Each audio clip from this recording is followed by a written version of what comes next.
Hi, I'm Dave from Military Antiques Toronto, and today we're opening another box that I received in the mail from a customer who sent me some helmets. I'm hoping they're good. I don't know, we'll see. So we'll move my coffee aside. I took off his address so that, you know, he doesn't feel bad, doesn't look bad, however you want to phrase it. So, let's see what's in here, because I have no idea besides helmets.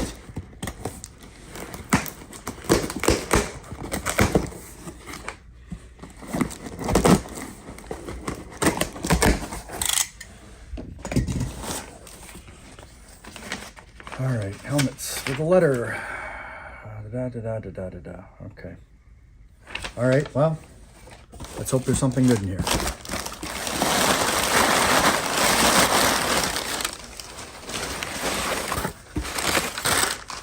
You never know what you're going to get when you open a box.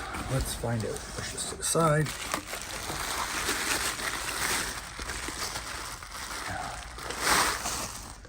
M42.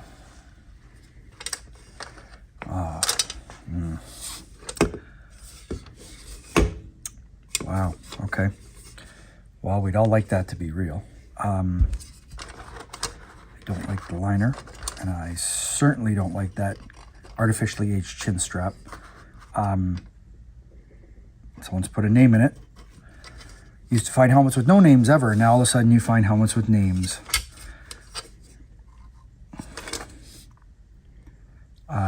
I would personally not purchase that. I'm not saying they don't exist.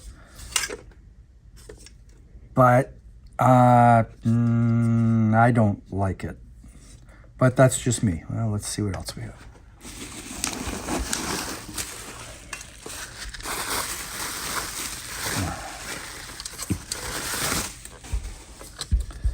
Well, we'd all like that to be real. Electrician's helmet, don't you know? No.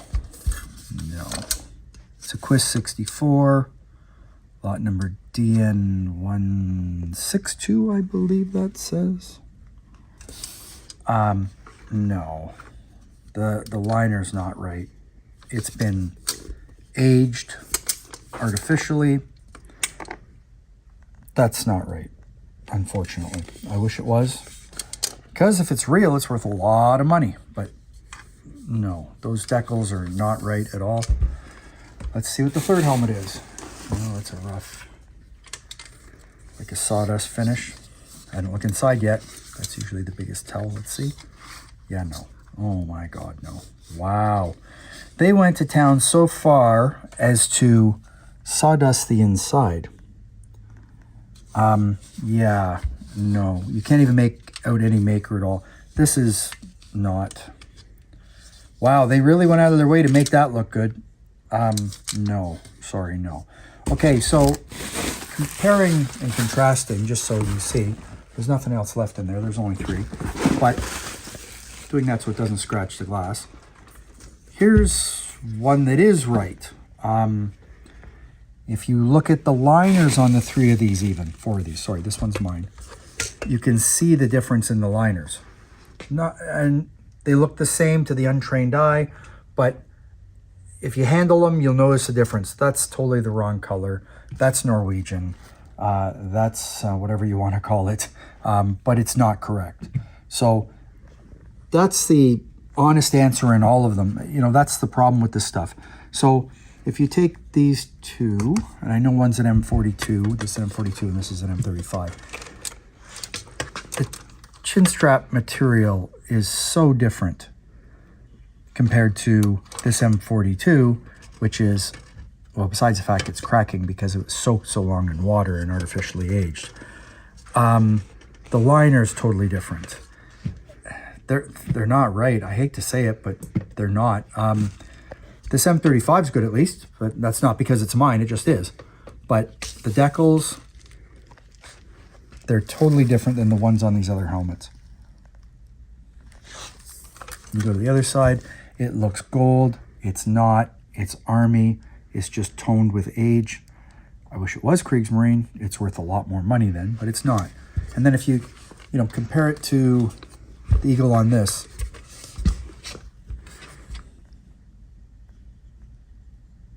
and see the difference. And then even if you compare the National Shield, well, there's no National Shield in this, sorry, but it's just wrong. Anyways, no one's going to answer the phone because we're all working here. So I guess it's going to ring.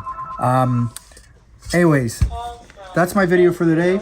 Thanks for looking, and check out the website, militaryantiquestoronto.com, or follow us on Facebook. Thanks a lot. Have a nice day. Take care. Bye. Hi, I'm Dave from Military Antiques Toronto, and today I'm going to discuss with you some of the M35 double decal helmets that I have in stock. So this one is a nice early droop-tailed eagle compared to, say, this eagle, which you'll see doesn't go down as far. It's not the same. This one here is named. That's the way I received it. It's an ET64. No dome stamp is visible. It's obviously got some serious service wear. And the chin strap is dated 1939 right there. This is another one, also named twice actually, because he had it named there and named there. This one is a ET66 also. You can't make out the dome stamp, and there's no maker mark that's legible, unfortunately. Sorry, dome stamp that's legible. This one here is I gotta look at the tag, it'd be easier, an EF66. Nice liner, size 59. Again, there's no dome stamp that's legible, and the chin strap has been so not taken care of that it's too rough to read anything off of, unfortunately. This one here is not named. It is a SE68, so it's a good size. Can't read the size stamp on the, you can just make it out, but I'm not going to guess at what that says.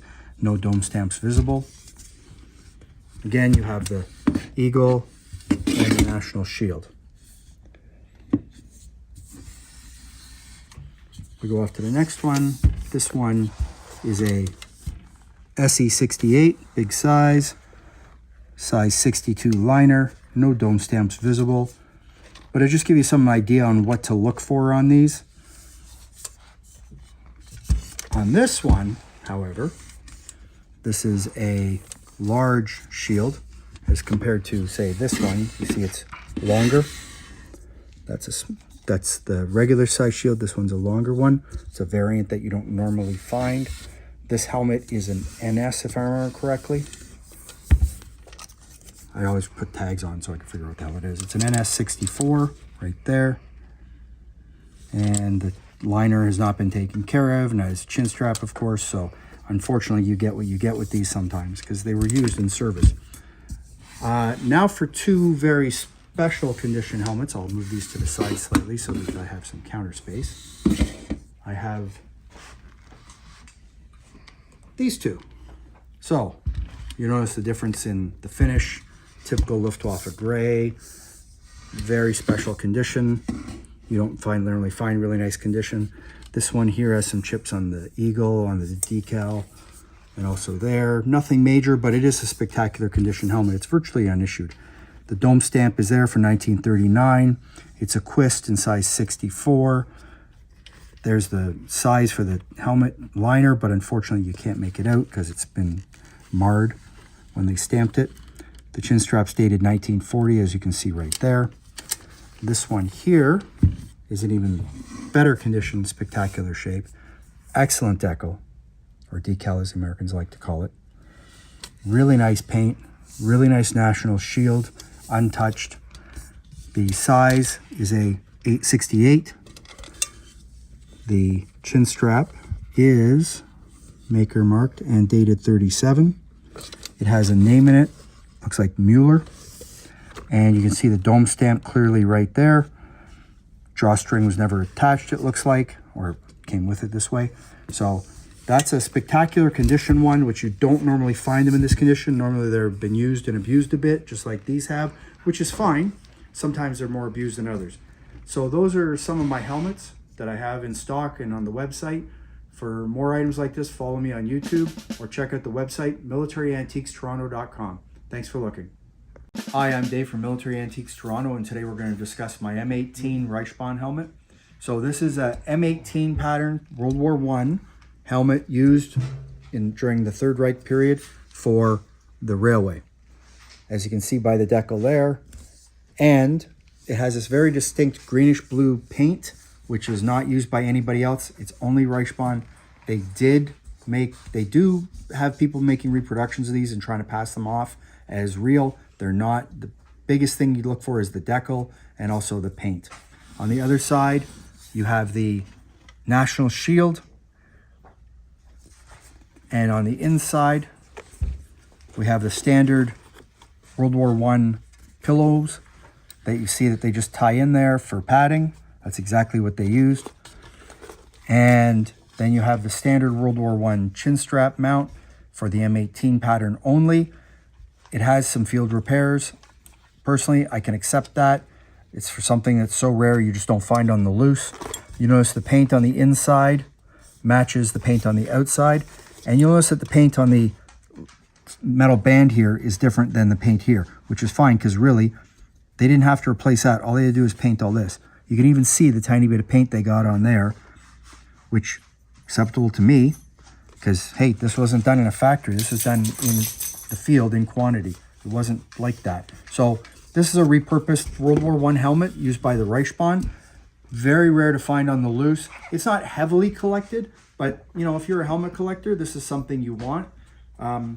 This is one of my pride and joy items, but whatever, it's just stuff and you can't take it with you. Thanks for watching my video and hope you have a good day.